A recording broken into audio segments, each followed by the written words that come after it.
अस्सलाम वालेकुम। Welcome to future perfect continuous tense. Future perfect continuous tense की आज हम बात कर रहे हैं। तो फ्यूचर परफेक्ट कंटिन्यूअस टेंस हम यूज क्यों करते हैं, हमें कहाँ इसको इस्तेमाल करने की जरूरत पेश आती है।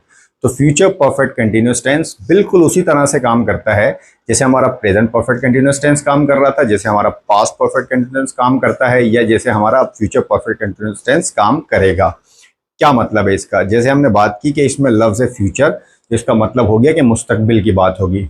परफेक्ट यानी कि वो काम शुरू हो चुका होगा किसी एक मखसूस टाइम में, और कंटिन्यूस इसका मतलब उसमें प्रोग्रेस भी होगी। यानी कि फ्यूचर परफेक्ट कंटिन्यूस टेंस की अगर हम बात कर रहे हैं तो उसमें मुस्तकबिल में वो काम जो एक स्पेसिफिक पॉइंट से शुरू हुआ हो और कंटिन्यूसली प्रोग्रेस में हो, तो उसको हम कहेंगे फ्यूचर परफेक्ट कंटिन्यूस टेंस। तो फ्यूचर परफेक्ट कंटिन्यूस टेंस को मजीद जानने के लिए आपको सबसे पहले दो चीज़ें क्लियर रखनी होंगी कि इसके हेल्पिंग वर्ब क्या है। इसका जो हेल्पिंग वर्ब है वो तीन वर्ड्स पर मुश्तमिल है, यानी कि विल हैव बीन, या सादा लफ्जों में शल हैव बीन। और शल हैव बीन हम ज़्यादा इस्तेमाल कर ही नहीं रहे हैं अपनी प्रैक्टिस में, ताकि स्टूडेंट्स को और आसानी हो जाए, क्योंकि अब फॉर्मल इंग्लिश में इस्तेमाल होता है। तो इसके हेल्पिंग वर्ब क्या है? Will have been. तीन वर्ड्स पर मुश्तमिल इसका एक हेल्पिंग वर्ब है जो तमाम सब्जेक्ट्स के साथ इस्तेमाल होता है। नेक्स्ट इसमें हम बात कर रहे हैं कि इसके में वर्ब की कौन सी फॉर्म का इस्तेमाल होता है। तो जैसे हमने बात की थी प्रेजेंट परफेक्ट कंटिन्यूअस टेंस की, उसमें वर्ब की फोर्थ फॉर्म थी। पास्ट परफेक्ट कंटिन्यूअस, उसमें वर्ब की फोर्थ फॉर्म थी। तो अब ऐसे ही फ्यूचर परफेक्ट कंटिन्यूअस टेंस में वर्ब की फोर्थ फॉर्म का इस्तेमाल होगा। अब हम चलते हैं अपनी बोर्ड स्क्रीन तरफ इस फ्यूचर परफेक्ट कंटिन्यूअस टेंस को डिटेल से समझने के लिए। और नेक्स्ट आपकी ये वीडियो हम फॉलो करेंगे इंशाल्लाह इनके पैसिव वॉइसेस के साथ। So let's go to board screen. So welcome to Let's Smart Prep powered by Let's Academy Saidabad, and what we are doing, we are empowering minds and transforming futures. तो हम continue करने अपनी next class यानी कि future perfect continuous tense, और ये हमारी last class है कंटिन्यूस टेंस के हवाले से, बल्कि तमाम टेंसेस के हवाले से। तो इंशाल्लाह simple, effective and concisely explain. So now question है, what is future perfect continuous, यानी कि फ्यूचर परफेक्ट कंटिन्यूस टेंस है क्या। So this tense is used for an action that will start before a specific time or event in the future and will still be continuing up to that point. Think of it as the future time plus duration plus progress. जैसे हमने intro में इसकी detail से बात की है कि अगर आपने कोई काम शुरू किया है फ्यूचर में किसी एक स्पेसिफिक टाइम से, और वो काम अभी जारी है, तो आप उसको कहेंगे, यानी कि फ्यूचर में जारी है, तो आप उसे कहेंगे कि ये जुमला आप बनेंगे फ्यूचर परफेक्ट कंटिन्यूस टेंस में। एग्जाम्पल देखते हैं, I will have been sitting here for 10 minutes by the time the bus arrives, यानी कि मैं वहां पर 10 मिनट से बैठा हूँगा जब बस आएगी या बस आती है। नेक्स्ट इसके टू कीवर्ड्स जो हम बार बार डिस्कस कर चुके हैं अपने परफेक्ट कंटिन्यूअस टेंस में, सिंस और फॉर। तो सिंस हम कब इस्तेमाल करते हैं? जब हमारे पास ये स्पेसिफिक टाइम होता है, जैसे since Monday, since 2 PM, since 2010। And for हम इस्तेमाल करते हैं ड्यूरेशन और पीरियड ऑफ टाइम, कि मतलब काम कब से हो गया, for 2 hours, for 5 days, for a long time.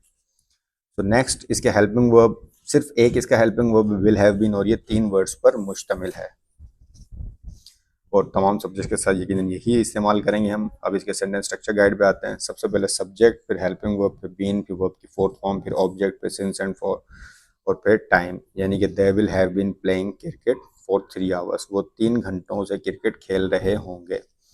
Negative में बात करते हैं, subject plus helping verb plus not, been, फिर वर्ब की fourth form, object, since, for और time. They will not have been playing cricket for 3 hours.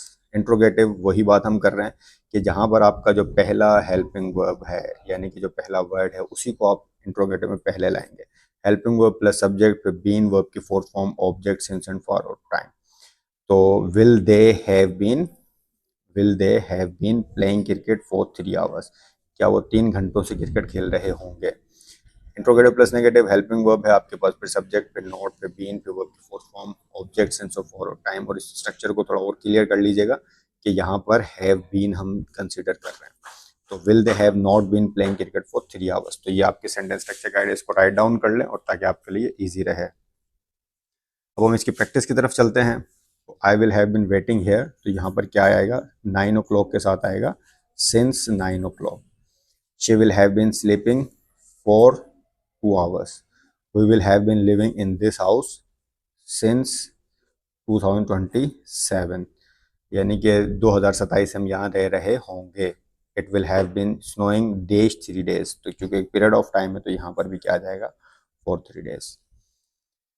तो before we and, simple बात को याद रखें कि जब आप इसके हेल्पिंग वर्ब की बात करें तो इसका हेल्पिंग वर्ब एक ही है, विल हैव और बीन। लेकिन है कितने वर्ड्स पर मुश्तमिल? 3। और इसमें वर्ब की कौन सी फॉर्म का इस्तेमाल होता है? फोर्थ फॉर्म का, यानी कि आईएनजी फॉर्म का। और इसका पैसिव वॉइस नहीं बनता किसी भी फ्यूचर परफेक्ट कंटिन्यूअस टेंस का, या किसी भी परफेक्ट कंटिन्यूअस टेंस का पैसिव वॉइस नहीं बनता।